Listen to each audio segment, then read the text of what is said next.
All right, let's get started. It is 1:02, and I promised just a short 20-minute webinar today. I am Karen Wenning with Suttle-Straus. I have been doing direct mail for 31 years, I calculated before this, and 17 of those years have been at Suttle-Straus. The last 5 years, a lot of really exciting things have happened with direct mail, including what we call connected mail, which is the ability to provide social and digital with direct mail to get a much greater response, many more touches on the consumer than a typical direct mail piece, which arrives in the homes one time.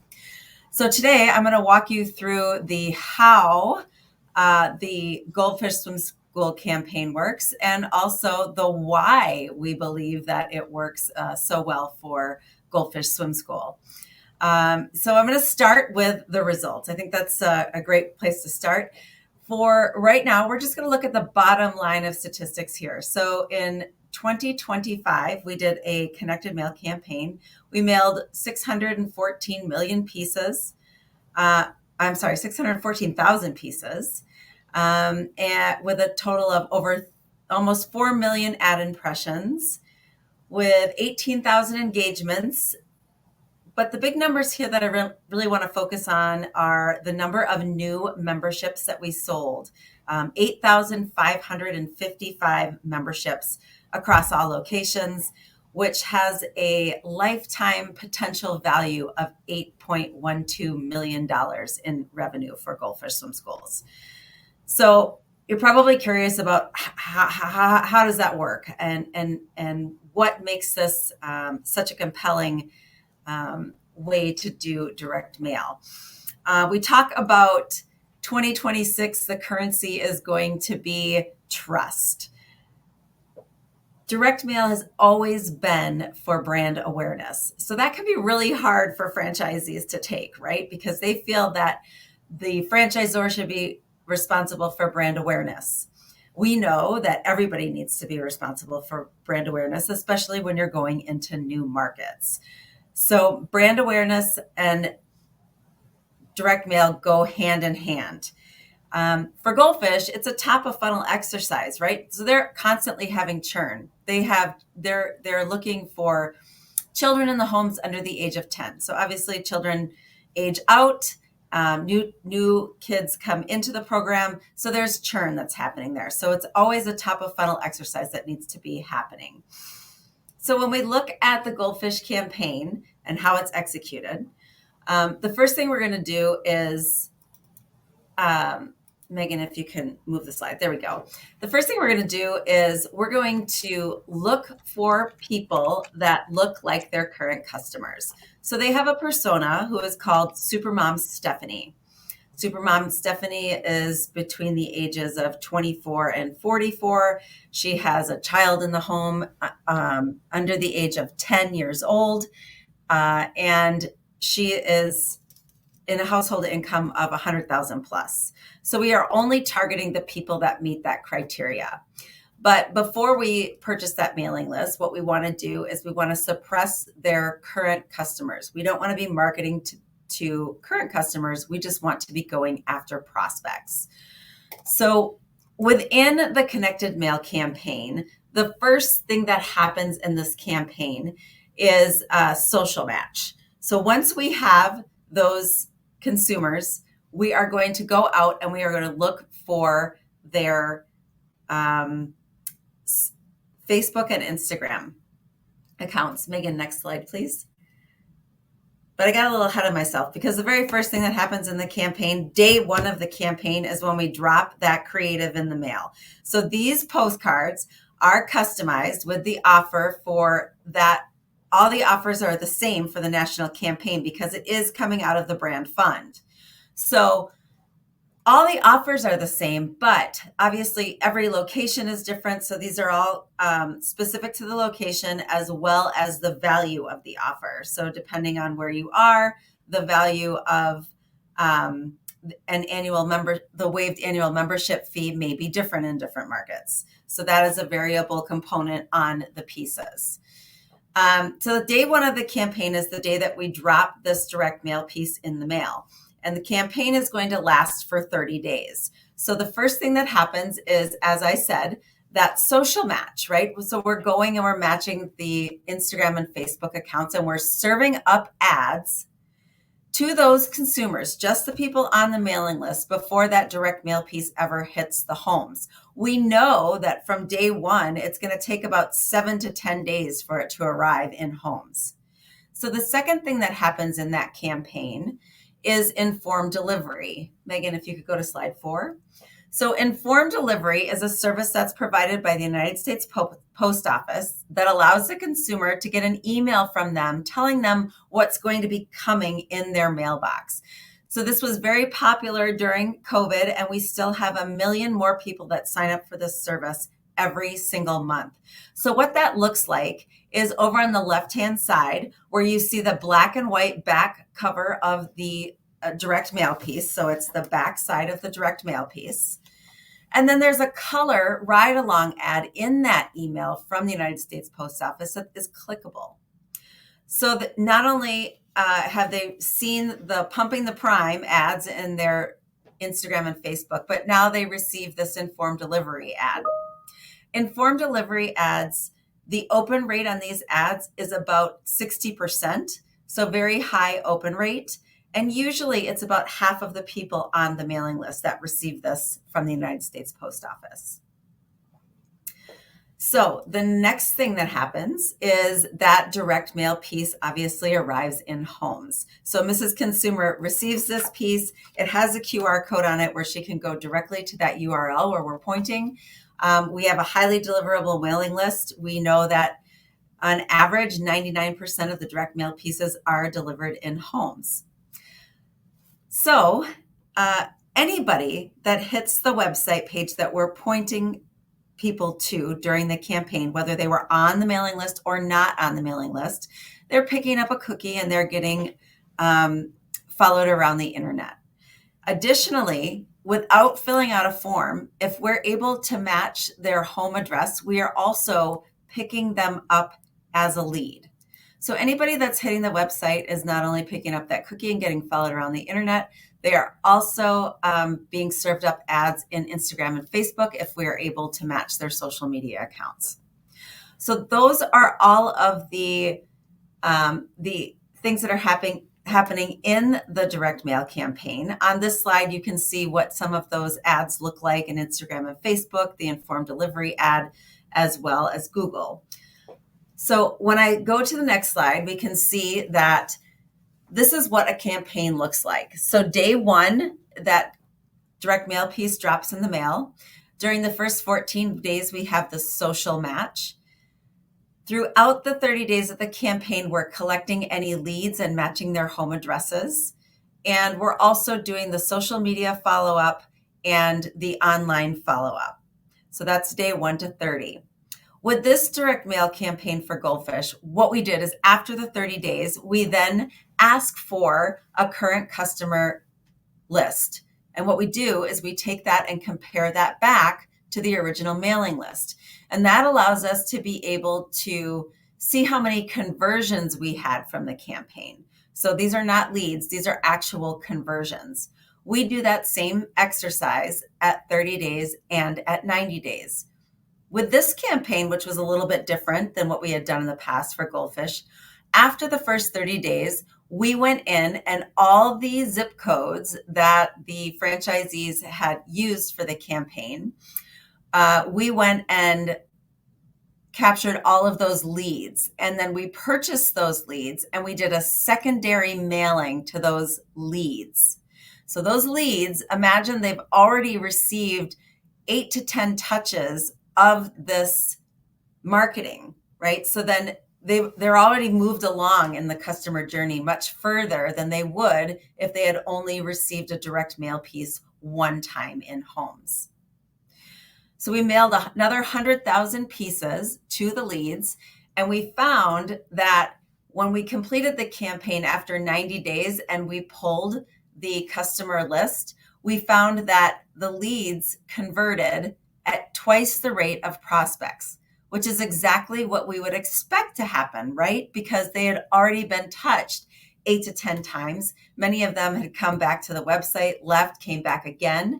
So these people have been moved along in the customer journey much further. So how many touches in the customer journey does it take for a consumer to make a decision? And when I say a decision, I don't just mean a decision about buying the service, but it could just be 8 to 10 touches or 40 touches to get them to make a decision that maybe I'll go check out the website now.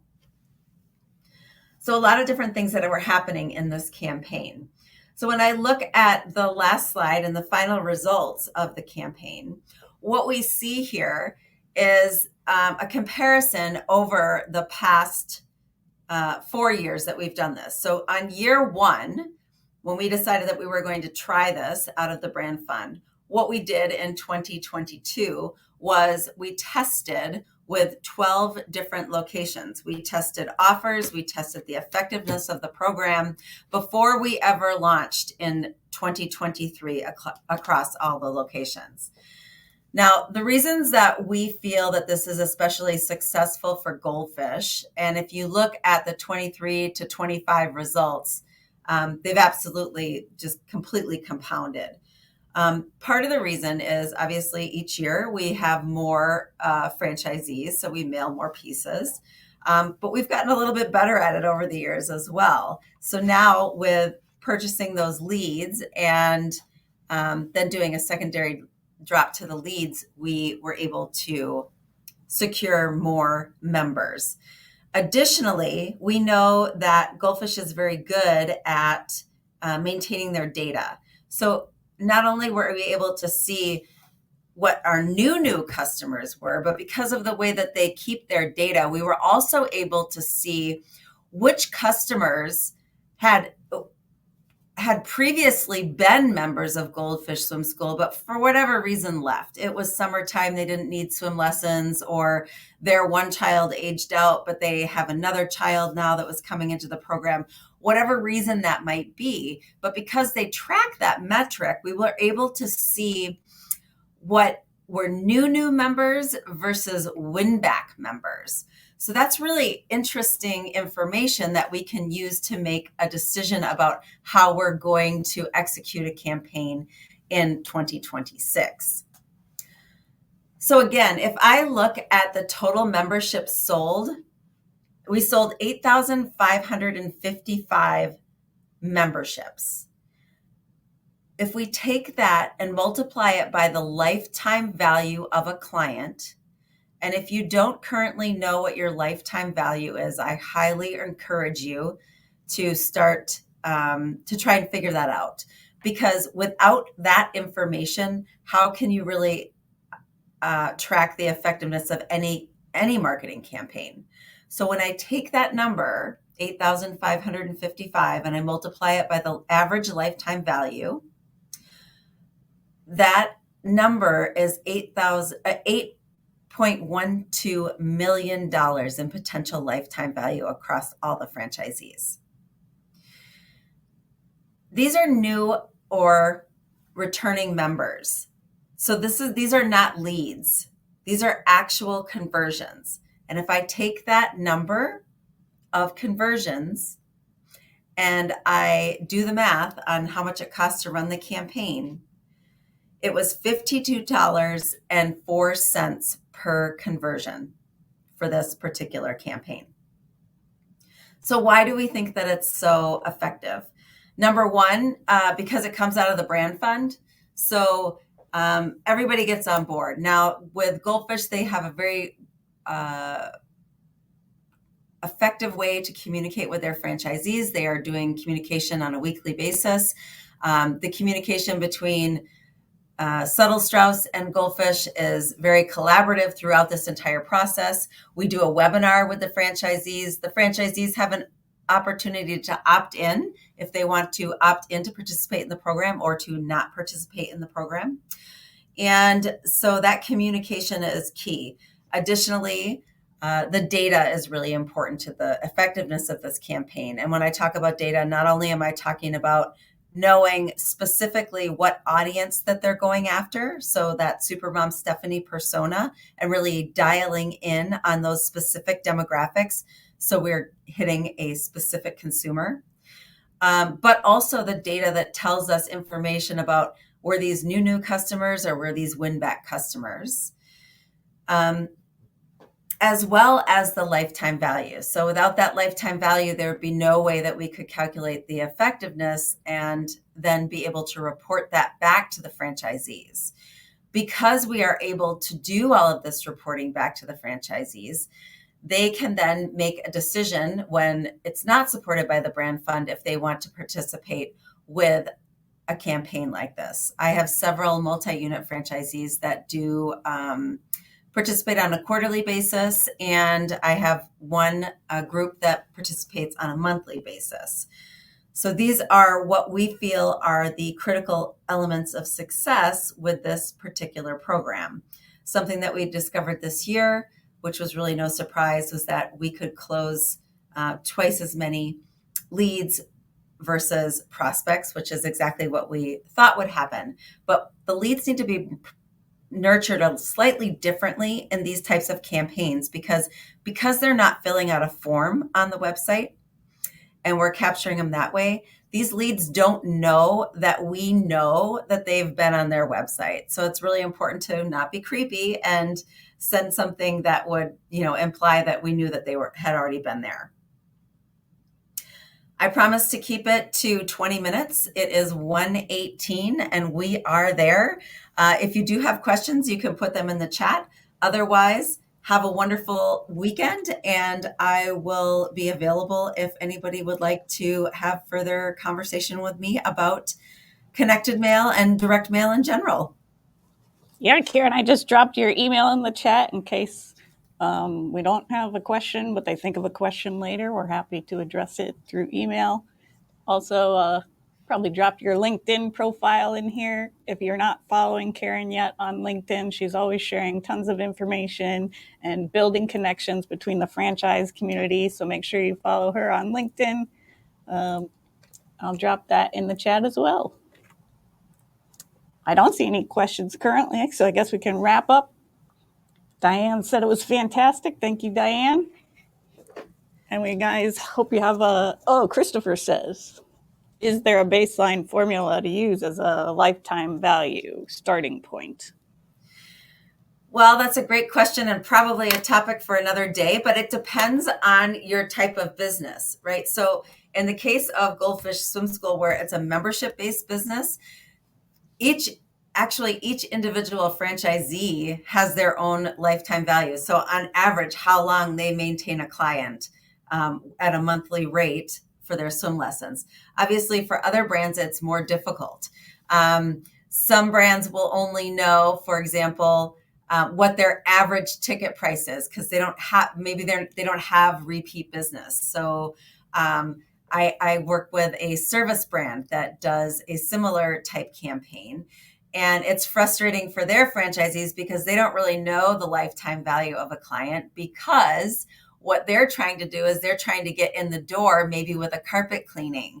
And a carpet cleaning might only be $300, but the job that they really want is the restoration project when the client's toilet overflows. So in that scenario, it's really hard to calculate the lifetime value of a client. And if you're only selling, a few carpet cleanings, then it's not going to show a really good return on investment on a project like this. But I'm going to give you an example of why this is really important for brand awareness. That customer that I was just talking about, I had them come to my house and do carpet cleaning. And then I liked the job that they did so well that I asked them to come back and do grout cleaning for another $800. And in between the time of those two services, my husband's apartment building had a fire, and two of his apartments were destroyed. And guess who won the restoration job? So we just went from being a $300 lifetime value of a client, right? Because I brought that one carpet cleaning, to we're going to be over a $70,000 lifetime value of our right. And I keep telling people about their services, and I probably will use them in the future again. So that is going to continue to grow. So it's a great question, Christopher. I wish I could give you a more definitive answer on exactly how you would calculate that, but you do need to start looking at the data and the repeat use from customers over time. When I look at like quick service restaurants, a lot of the QSRs, they have a loyalty program. So that's how they're able to calculate what the lifetime value of a client is. Yeah, it really comes down to your own data. How many times does a customer visit in a certain period of time and how much do they spend on average? So Goldfish took a look at their memberships and said, how long does a swim student stay on average? And then they multiplied it by their monthly rate, and that was their lifetime value. Randy says, if we only have 4 locations, will this still be a good approach? Well, absolutely. I mean, depending on what your brand is and what we're selling. We use it for childcare, for example. So that's a really high barrier to entry. Somebody has to really make a big decision about where they're going to send their child to childcare. But additionally, it's also a huge investment. So we might be sending out just to for a couple of locations.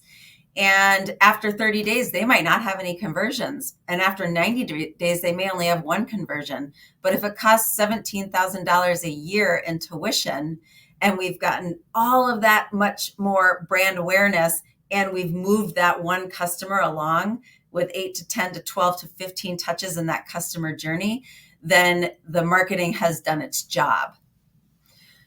One thing I like about direct mail is, when we talk about trust being the new currency, people believe something that they have in hand, that they're feeling and touching and reading and seeing in hand.